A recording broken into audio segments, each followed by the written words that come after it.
Salut tout le monde, je suis Julien, le fondateur du blog lemecquipasse.fr et aujourd'hui j'ai envie de vous parler d'une chose qui s'appelle le lâcher prise. Alors pourquoi je vais vous parler du lâcher prise? Vous allez me dire, mais Julien, tu te moques de nous, tous les blogs de développement personnel, tous les blogs de psychologie, tout le monde parle du lâcher prise.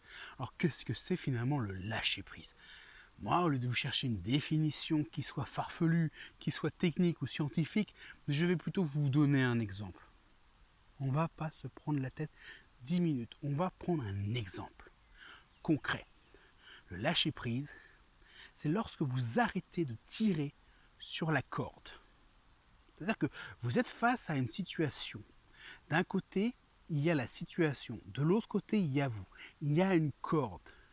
Et ça, c'est un thème très important. Quand vous dites tenir bon, en fait, vous tenez bon à la corde. Lorsque vous devez faire un lâcher prise, finalement, vous avez un peu comme en sport, une prise. Vous savez, on agrippe nos mains. Là, vous avez lâché prise, c'est-à-dire que vous avez lâché la corde. Alors évidemment, vous allez me dire, mais oui, mais si je lâche la corde, j'abandonne. Non, le lâcher prise, c'est admettre une chose, c'est que vous n'avez pas le contrôle sur tout. Et finalement, accepter que vous n'avez pas le contrôle sur tout vous permet de retrouver le contrôle sur vous-même et vos émotions. Parce que le lâcher prise, c'est accepter que 1. Vous n'êtes pas parfait, 2. Vous n'êtes pas Dieu, 3. Que le monde ne dépend pas uniquement de vous. Il y a un gros souci le plus souvent dans le développement personnel, lorsqu'on utilise la loi de l'attraction ou toutes sortes d'autres techniques de visualisation, on part du principe que notre pensée est créatrice. Oui, mais une pensée créatrice ne peut pas fonctionner si vous ne lâchez pas prise. Les choses ne peuvent pas fonctionner d'elles-mêmes selon les rouages naturels si vous ne lâchez pas prise.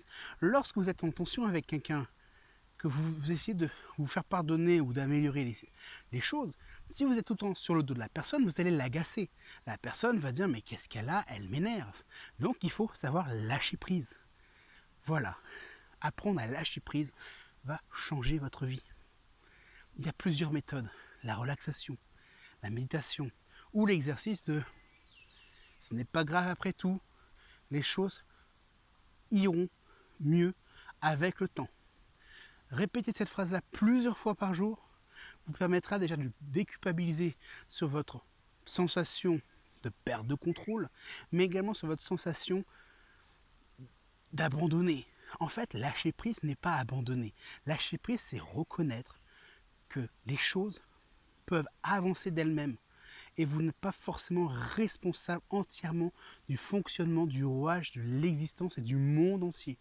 Et lâcher prise, c'est apprendre à faire le deuil, apprendre à passer outre, à aller de l'avant.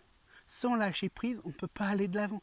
On reste cramponné, agrippé à la prise et on va s'abîmer les mains. À un moment ou à un autre, qu'est-ce qui se passe quand on tire trop sur quelque chose? On exerce une force et lorsque des forces s'exercent entre elles, il se passe une chose. Ça casse, ça se déchire, ça se disloque. Et donc, si vous n'apprenez pas à lâcher prise, vous n'allez pas pouvoir avancer. Voilà, je vous dis à tous et à toutes une très très bonne journée.